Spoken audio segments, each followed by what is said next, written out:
Good morning mga day, this is Basu, Denyang Vlogger, a day in my life as a content creator at age of 12. Kaya naman mapapasabi ka na lang talaga dito ng ay, for the go! Happy 150K followers!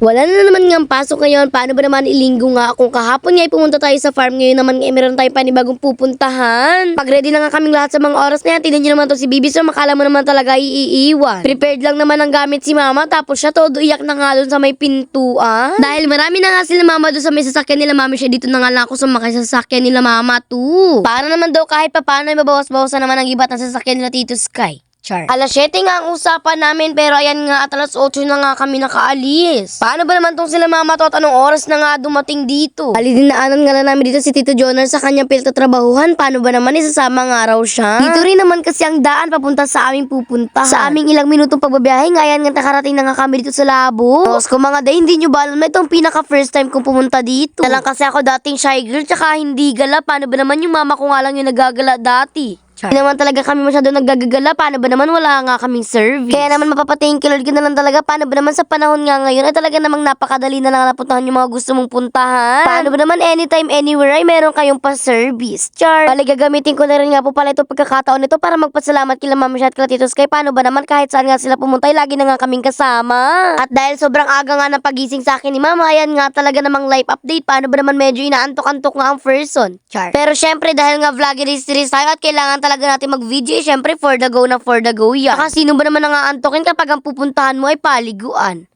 Tapos meron pang kainan.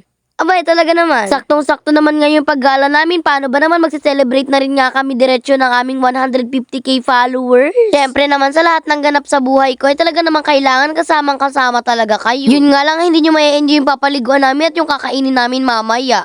Uy, grabe naman yan. Nakakamangha naman nga talaga. Paano ba naman nung pag-alis nga namin ay 150K followers pangalan, tapos ngayon nga ay 151K na pag-uwi ko. O diba, sobrang bilis naman talaga ninyo. Kaya naman maraming salamat nga po talaga sa mga suporta ninyo. Paano ba naman pati nga sila Mama ay natutuwa na talaga for today. Super thank you talaga. Paano ba naman kung wala nga kayo ay wala rin nga tayo dito ngayong araw. At super thank you nga. Paano ba naman kahit sobrang simple nga lang ng aking vlog ay talaga namang todo suporta pa rin nga kayo. Balik na nga po pala tayo dito sa video. Paano ba naman pumunta nga kami dito nila Tito Unar sa simbahan? Dahil hinihintay nga namin sila Mami siya. Paano ba naman merong pinuntahan? Pumunta muna nga kami dito. Paano ba magtutuldok nga raw kami ng kandila? Kaso nga lang iwalang nagtitinda, kaya naman bumalik na nga lang kami. At sakto naman nga pagbalik namin, paano ba naman nandiyan na nga sila Mami siya agad-agad? O diva, sobrang bilis naman talaga. Sobrang ganda naman talaga ng views dito kahit nga saan ka pumunta. Basta may makita akong mundo, kaya talaga namang for the video nga ako. Alin nga pa pala, tuminto nga kami dito. Paano ba naman bibili nga raw dito sila Mama ng paho? For the cravings kasi ito ng mga person. Sa tagal nga na pagbabiyahe namin, nakala nga namin dito lang nga kami sa exciting part. Aba ay wala pa pala. Tapos ko nabiti naman ako dun sa magandang view. Mas gaganda pa raw kasi sa unahan, kaya naman ayan nga for the lusod na naman nga ang person. Medyo gutom na nga kami sa mga oras na yan, pero pag nakikita namin itong magagandang tanawin ay talaga naman busog na busog naman nga ang mata namin. Sobrang ganda nga dito ng mga tanawin at saka ng mga views ay talaga naman parang gusto ko na nga lang magpapicture at gusto ko na nga lang sabihin ay stop the car, kaso nga lang naaalala ko lagi hindi naman pala sa amin itong sasakyan. Nakikisakay pa lang pala ako, hindi pa pala ito sariling sasakyan. Tapos kung may stop the car na ako nalalaman. Tapos kung hindi nyo ba alam na hilong-hilo na nga yung ulo ko, pati ba naman yung video ko ay hilong-hilo na. Paano ba naman meron nga magandang view sa unahan, sa kanan, sa kaliwa. Iwan ko na lang kung saan ako tututok ng camera. Di bang sa mukha ko na lang? Uy, sana all. Bali nadaanan nga namin dito ang Pulang Daga. Talaga namang napakaganda pero hindi nga kami dyan pupunta. Wala pang araw kasi tayo sa exciting part, kaya naman mag-intay-intay lang na muna daw tayo a little bit. Uy, sa wakas nga nakapunta na nga kami dito sa pupuntahan namin at dito nga kami pupunta sa Gumaos. Ay barangay Gumaos lang pala to. Umili nga lang sila dito ng resort at pagkatapos naman nga pumasok na rin nga kami agad-agad dito. Bang naghahanap kasi kuya to dito ng paparking, nga nag-stop lang siya ng konti, tapos itong si Tito Jonar talaga naman napaka-excited, kaya naman nauna na nga siya dito bumaba. Siguro alam Tito Jonar nagtigil lang naman yung sasakyan, paano ba naman naghahanap na magandang paparkingan. Diba for the excitedness naman ng mga person dito. Kanya-kanyang baba at kanya-kanyang dala na rin nga kami dito.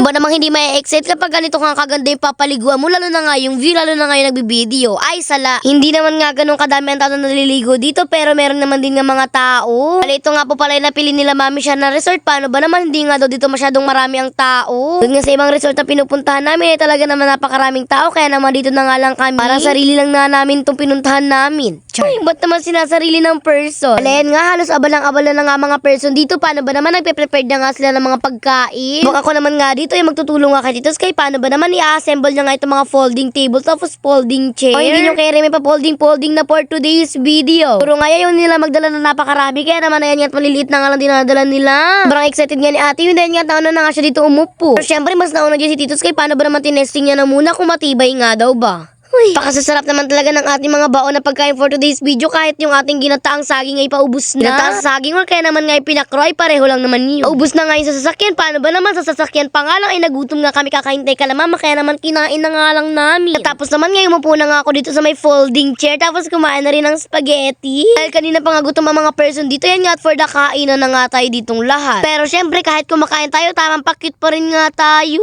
Napakasaya naman talaga ng araw namin ngayon. Paano ba naman perfect na perfect ngayon pagpunta namin, talaga namang napakainit nga ng panahon. Talaga nga namang feel na nga talaga namin yung summer kaya naman ano pang iniintay nyo kaya naman gumala na rin nga kayo.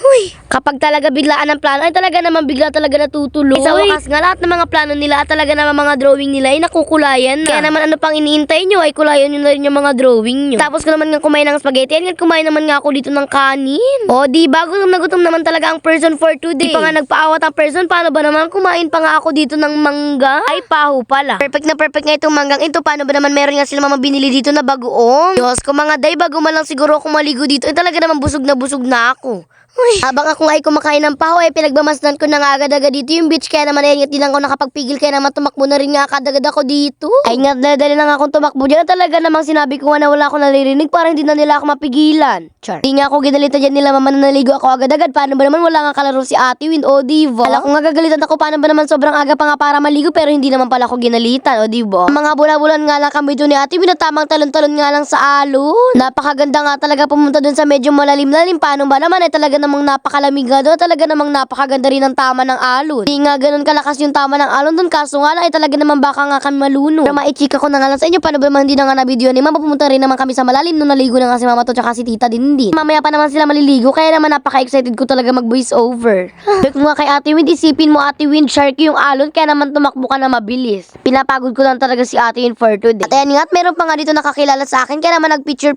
taking na nga lang kami. At nga po pala kay Ate Rosana, Kayla at kay Ate Jenna. O diba, hanggang dito ba naman sa gumawa kasi meron nakakakilala sa akin. Nakakatuwa naman talaga, paano ba naman simpleng tao nga lang ako pero may paganto na nga kala mo naman talaga ay artista na. Napakabilis naman talaga ng panahon, paano ba naman dati nga ay walang nakakakilala sa akin, ngayon nga ay meron na. Saan nga talaga ako pumunta ay meron nakakakilala sa akin kaya naman maraming salamat nga sa lahat na nakakakilala sa akin. Sana nga yung ibang hindi ko pa nakikita dyan ay makita ko na kayong lahat. Uy, kasi dyan mga nakatira sa malalayo kaya naman sana nga mapuntahan ko nga kayo. Pwede rin naman kayo yung pumunta rito. Uy, bali nagpalaro pa nga dyan si Mami siya kaya naman abangan nyo na nga lang paano ba naman i-edit ko pa nga. For sure talaga naman matutuwa kayo. Pagkatapos naman nga nagbalaw na rin nga kami dito lahat at pagkatapos naman nga imuwi na rin nga kami kaya naman hanggang dito na nga lang. Yun lang, salamat, bye-bye guys.